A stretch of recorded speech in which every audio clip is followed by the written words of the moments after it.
प्रदोष व्रत करने वाले को भोजन नहीं करना चाहिए, ध्यान दीजिए। फलाहार करो, उसमें भी नमक का सेवन मत करो। प्रदोष व्रत में नमक का सेवन वर्जित होता है। कारण, क्या कारण होता है? उसका एक कारण माना गया नमक की वर्जितता। जिस समय पर एक नगर में एक ब्राह्मणी रहती थी, बहुत भाव से सुनिएगा, प्रदोष व्रत नमक को त्यागने का भाव। प्रदोष व्रत की किताब में भी मिल जाएगा आपको, आप पढ़ेंगे तो सुना होगा आपने। एक ब्राह्मणी रहती थी एक नगर में, उसका पति नहीं था। छोटा सा बालक एक साथ में रहता, छोटा सा बालक। अब ब्राह्मण के घर की धर्म पत्नी है। ब्राह्मण कर्मकांड करने वाला, पूजन करने वाला, पाठ करने वाला, अनुष्ठान करने वाला, पूजन करने वाला, मंत्र जाप करने वाला, भगवत भक्ति में डूबने वाला। ब्राह्मण तो चले गया, ब्राह्मणी बच्चे के साथ रह रही। क्या करे वो? अकेली निवास कर रही है, अकेली रह रही है। और ब्राह्मणी बच्चे के साथ भ्रमण करती रहती, घूमती, कहीं कहीं दर दर जाकर कुछ भिक्षा को मांग कर लेकर आ जाती। और भिक्षा लाने के बाद में उस भिक्षा को जब लेकर आती तो अपने बच्चे को भी खिलाती और स्वयं भी उसका पान करती। एक दिन ब्राह्मणी भ्रमण करते करते प्रदोष काल के समय पर शिव मंदिर में प्रवेश करी। प्रदोष काल के समय पर, और शंकर मंदिर में जब प्रवेश करा, प्रदोष काल किसको कहते हैं? सूर्य अस्त हो रहा हो, रात्रि प्रवेश कर रही हो, दोनों का जब मिलन हो रहा हो वो प्रदोष काल कहलाता है। दोनों का जब मिलन हो रहा, सूर्यास्त हो रहा हो, रात्रि अपना चरण बढ़ाने के लिए आगे बढ़ रही हो और दोनों का जब मिलन हो रहा है, वो प्रदोष काल है, वो प्रदोष का समय है। ब्राह्मणी मंदिर में प्रवेश कर रही। जब ब्राह्मणी मंदिर में प्रवेश करी, मंदिर के अंदर पहुंची, प्रदोष काल का समय था, प्रदोष का समय चल रहा था। और प्रदोष काल के उस समय में, प्रदोष काल के उस समय में जब ब्राह्मणी ने देखा कि कोई भगवान की भक्ति में लगा हुआ है, भगवान के रस तत्व में डूबा हुआ है। आज ब्राह्मणी के पास में कुछ पदार्थ नहीं है, अपने बच्चे का पेट भरने के लिए कोई सामग्री नहीं है, और कुछ आस लेके वो प्रवेश करी है, कुछ आस लेकर वो अंदर प्रवेश कर जाती है। कोई ऋषि की पत्नी, कोई ब्राह्मण जन की अर्धांगिनी उस प्रदोष के समय पर शंकर का अभिषेक पूजन कर रही थी, भगवान शिव की आराधना कर रही थी, भगवान की भक्ति में डूबी हुई थी।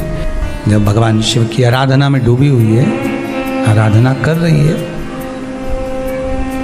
ये कुछ पाने के लिए चली गई, ये कुछ पाने के लिए गई। और इसके मन में आया कि मुझे भोजन का कोई पदार्थ मिल जावे, मुझे कुछ भोजन मिल जावे, और जब मुझे भोजन मिल जाएगा तब मैं जो पाऊंगी अपने बच्चे को भी पाऊंगी। पर जिस मंदिर में वो प्रवेश करी थी, जहाँ पर नारी पूजन कर रही थी शंकर की प्रदोष काल में, वहाँ पर पड़ी हुई कुछ वस्तु को इस ब्राह्मणी ने मांग लिया। मेरे बालक को बहुत भूख लगी है, मेरा बच्चा बड़ा भूखा है, इसके भोजन के लिए थोड़ी सी सामग्री दे दीजिए, इसके भोजन के लिए थोड़ा सा कुछ रस तत्व दे दीजिए। उसने उठाया थोड़ा सा पदार्थ, कुछ जो उसके पास में था वो दिया।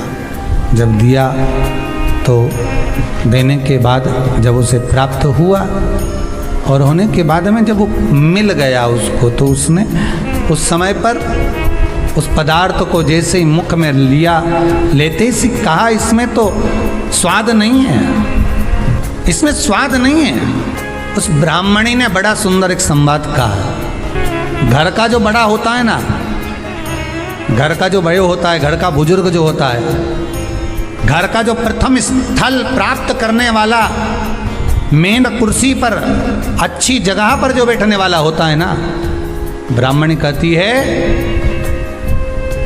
वो कभी किसी वस्तु में ऐब नहीं देखता, मिनक नहीं निकालता। समाज के अन्नकूट होते हैं, समाज के जब अन्नकूट होते हैं महाराज, समाज के जब अन्नकूट होते हैं, बड़ी बड़ी समाजों में जब कार्तिक महीने में अन्नकूट महोत्सव होते हैं, बहुत सारा प्रसाद बनता है। जो बुजुर्ग होते हैं ना, बड़े समझदार लोग होते हैं ना, तो अन्नकूट की जब प्रसाद खाने बैठते हैं ना, उसमें नमक नहीं भी होता ना तो नहीं बोलते कि इसमें नमक नहीं है। पर जो हमने डोनेशन दिया है, जब तुम आए थे समाज वाले तो हमने 1000 का लिफाफा दिया, 500 का लिफाफा दिया, 2000 का लिफाफा दिया और भोजन ऐसा बनवाया। एक व्यक्ति वो जो खाकर चुपचाप चले गया और एक व्यक्ति वो जिसने प्रसाद पर उंगली उठाई। इन दोनों को अन्नकूट की तारीख पे इनका नाम लिख लो और अगला अन्नकूट आए तब दोनों की दशा देखना। एक जो चुपचाप खाकर चले गया, भगवान के प्रसाद को प्रसाद मानकर, प्रभु का दर्शन मानकर लेकर चले गया, वो उन्नति की सीढ़ी पर चढ़ता चले गया। और जो मिनक निकालता रहा वो साल भर खटर पटर की जिंदगी जीता रहा। भगवान के प्रसाद में कभी भी ध्यान रखिएगा, भगवान के प्रसाद के अंतर्गत स्वाद की कोई मूलता नहीं होती। भगवान का प्रसाद स्वयं स्वाद है।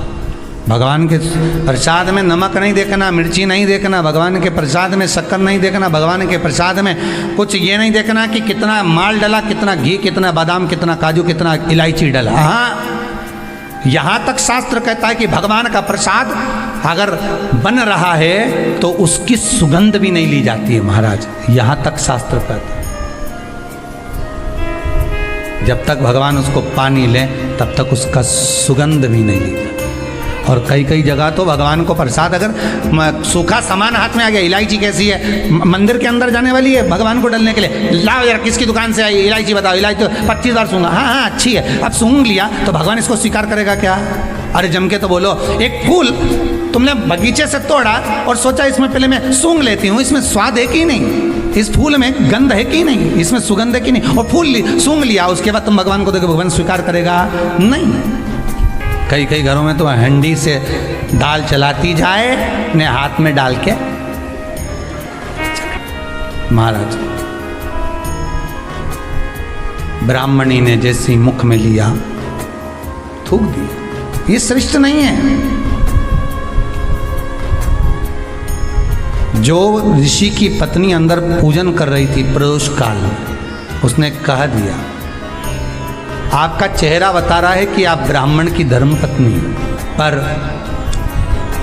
आज आप दर दर जाकर अगर भिक्षा मांग रही हो, दर दर जाकर अगर भीख मांग रही हो, दर दर जाकर भिक्षा को मांग रही हो, तो इसमें आपके पति का दोष नहीं है, दोष आपका है।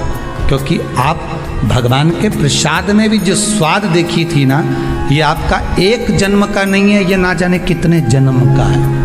ब्राह्मणी के मस्तिष्क में बैठ गया, ब्राह्मणी के उस वो कहा ना, वो बक्कल में नहीं अक्कल में बैठ गया कि ये स्वाद नहीं देखना। इसलिए प्रदोष व्रत के अंतर्गत ब्राह्मणी ने उस दिन से विचार कर लिया कि जैसे आप पूजन कर रही हो, जैसे आप अर्चना कर रही हो, जैसे आप आराधना कर रही हो, ऐसी आराधना, ऐसी पूजन, ऐसी भक्ति मैं भी करूँगी, ऐसी आराधना मैं भी करूँगी। अब मैं स्वाद नहीं देखूंगी। तो प्रदोष व्रत करने वाले को ध्यान रखना चाहिए कि नमक का सेवन ना करे, भोजन ना करे, फलाहार करिए, फल का आहार करिए, प्रयास करिए।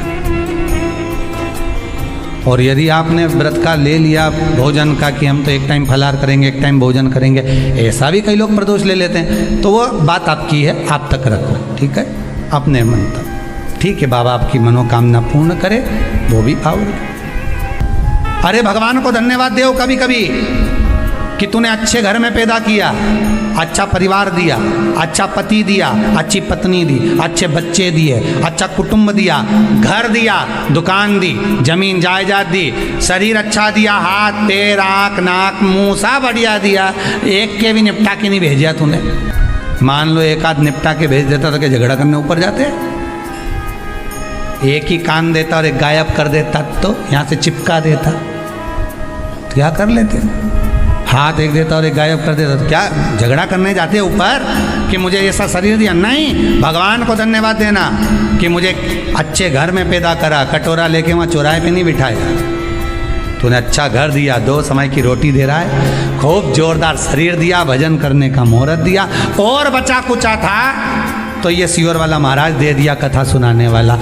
शाम के समय पर प्रदोष काल में बेलपत्री के पेड़ के नीचे, चाहे शंकर के मंदिर के दरवाजे पर या शिव मंदिर में, अगर आप प्रदोष के दिन दिया लगाते हो, सोमवार के दिन दिया लगाते हो, तो ऐसा कोई व्यक्ति नहीं जिसको मेरे देव अधिदेव महादेव मेरा विश्वनाथ भंडार नहीं भरता हो, खाली नहीं छोड़ेगा, दे देगा, भंडार भर देगा, कमी तो नहीं रख सकता, ये पक्का। पर तुम करना ही नहीं चाह, 2-4 सोमवार करो और उसके बाद के तो महाराज जी हमने तो करा था, हमको तो मिला ही नहीं। 2-1 प्रदोष करा तुमने, अरे 1 साल करो, सारे दर बदर भी तो अपन ठोकर खा कर आए, इतना साल निकाला अपन ने, और 6 महीना 3 महीना 4 महीना भगवान से निवेदन तो करो, दिल से कहो तो सरी, नी भंडार भरे तो बात दूसरी, एक बार बोलो तो।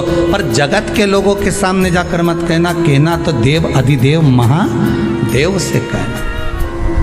प्रदोष व्रत करने वाले को प्रदोष के दिन प्रयास करना चाहिए कि रात्रि के समय पर आधा घंटा, 10 मिनट, 20 मिनट जागरण करे। जागरण मतलब थोड़ा भगवान का भजन कर ले, भले 4-5 माताएं इकट्ठी नहीं हो तो अपन अकेले ही कर लो। अपन अकेले कम है क्या भाई, अपन कम पढ़े, आराधना अकेले भी करो, जागरण करो।